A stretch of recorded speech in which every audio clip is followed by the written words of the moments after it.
ఆదికాండము 37వ అధ్యాయము.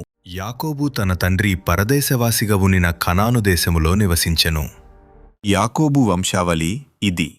యోసేపు 17 ఏండ్లవాడై తన సహోదరులతో కూడా మందను మేపుచుండెను. అతడు చిన్నవాడై తన తండ్రి భార్యలైన బిల్హా కుమారుల యొద్దను జిల్పా కుమారుల యొద్దను ఉండెను. అప్పుడు యోసేపు వారి చెడుతనమును గూర్చిన సమాచారము వారి తండ్రి యొద్దకు తెచ్చుచుండువాడు. మరియు యోసేపు ఇశ్రాయేలు వృద్ధాప్యమందు పుట్టిన కుమారుడు గనుక తన కుమారులందరికంటే ఎక్కువగా అతని ప్రేమించి అతని కొరకు విచిత్రమైన నిలువుటంగి కుట్టించెను. అతని సహోదరులు తమ తండ్రి అతనిని తమ అందరికంటే ఎక్కువగా ప్రేమించుట చూచినప్పుడు వారు అతని మీద పగపట్టి అతనిని క్షేమ సమాచారమైనను అడుగలేకపోయిరి. యోసేపు ఒక కలకని తన సహోదరులతో అది తెలియచెప్పగా వారు అతని మీద మరి పగపట్టిరి. అతడు వారిని చూచి, ఈ కలను మీరు దయచేసి వినుడి. అదేమనగా, మనము చేనిలో పనలు కట్టుచుంటిమి. నా పన లేచి నిలుచుండగా మీ పనలు నా పనను చుట్టుకొని నా పనకు సాష్టాంగపడెను అని చెప్పెను. అందుకతని సహోదరులు, నీవు నిశ్చయముగా మమ్ము నేలెదవా? మా మీద నీవు అధికారి వగుదువా అని అతనితో చెప్పి అతని కలలను బట్టియూ అతని మాటలను బట్టియూ అతని మీద మరింత పగపట్టిరి. అతడింకొక కలకని తన సహోదరులకు తెలియచేసి, ఇదిగో, నేను మరి ఒక కలకంటిని. అందులో సూర్యచంద్రులను 11 నక్షత్రములను నాకు సాష్టాంగపడెను అని చెప్పెను. అతడు తన తండ్రితోనూ తన సహోదరులతోనూ అది తెలియచెప్పినప్పుడు అతని తండ్రి అతనితో, నీవు కనిన ఈ కల ఏమిటి? నేను నీ తల్లియు నీ సహోదరులను నిశ్చయముగా వచ్చి నీకు సాష్టాంగపడుదుమా అని అతని గద్దించెను. అతని సహోదరులు అతని యందు అసూయపడిరి. అయితే అతని తండ్రి ఆ మాట జ్ఞాపకముంచుకొనెను. అతని సహోదరులు షెకెములో తమ తండ్రి మందను మేపుటకు వెళ్ళిరి. అప్పుడు ఇశ్రాయేలు యోసేపును చూచి, నీ సహోదరులు షెకెములో మందమేపుచున్నారు, నిన్ను వారి యొద్దకు పంపెదను అని రమ్మన్నప్పుడు అతడు, మంచిది అని అతనితో చెప్పెను. అప్పుడతడు, నీవు వెళ్ళి నీ సహోదరుల క్షేమమును మందక్షేమమును తెలిసికొని నాకు వర్తమానము తెమ్ము అని అతనితో చెప్పి హెబ్రోను లోయలో నుండి అతని పంపెను. అతడు షెకెమునకు వచ్చెను.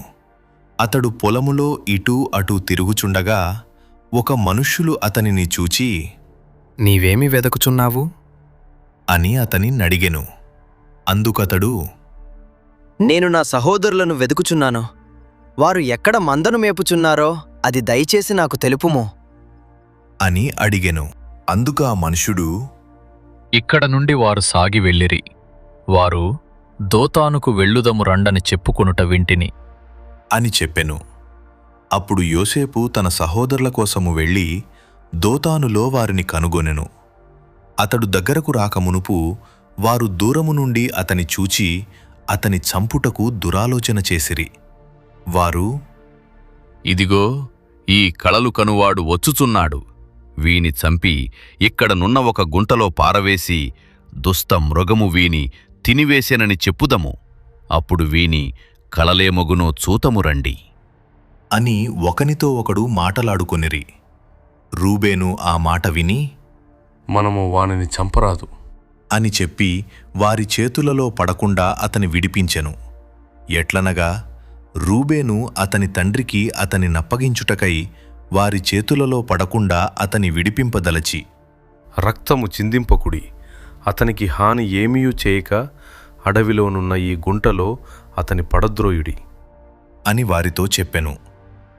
యోసేపు తన సహోదరుల యొద్దకు వచ్చినప్పుడు వారు యోసేపు అంగీని అతడు తొడుగుకొనియుండిన ఆ విచిత్రమైన నిలువుటంగీని తీసివేసి అతని పట్టుకొని ఆ గుంటలో పడద్రోసిరి.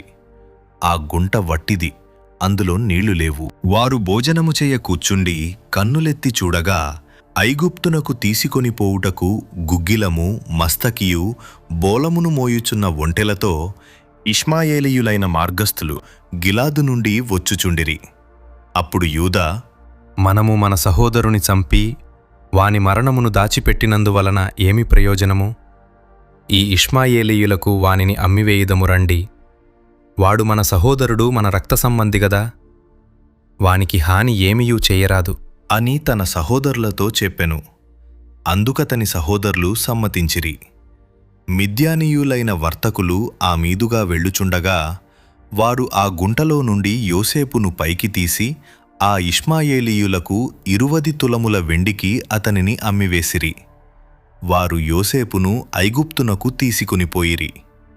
రూబేను ఆ గుంటకు తిరిగి వచ్చినప్పుడు యోసేపు గుంటలో లేకపోగా అతడు తన బట్టలు చింపుకొని తన సహోదరుల యొద్దకు తిరిగి వెళ్ళి, చిన్నవాడు లేడే, అయ్యో నేనెక్కడికి పోదును అనగా వారు యోసేపు అంగీని తీసుకొని ఒక మేకపిల్లను చంపి దాని రక్తములో ఆ అంగీ ముంచి ఆ విచిత్రమైన నిలువుటంగీని పంపగా వారు తండ్రి యొద్దకు దానిని తెచ్చి, ఇది మాకు దొరికెను.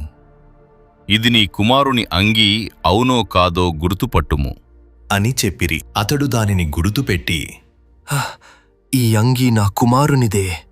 దుష్టమృగము వానిని తినివేశెను. యోసేపు నిశ్చయముగా చీల్చబడెను అనెను.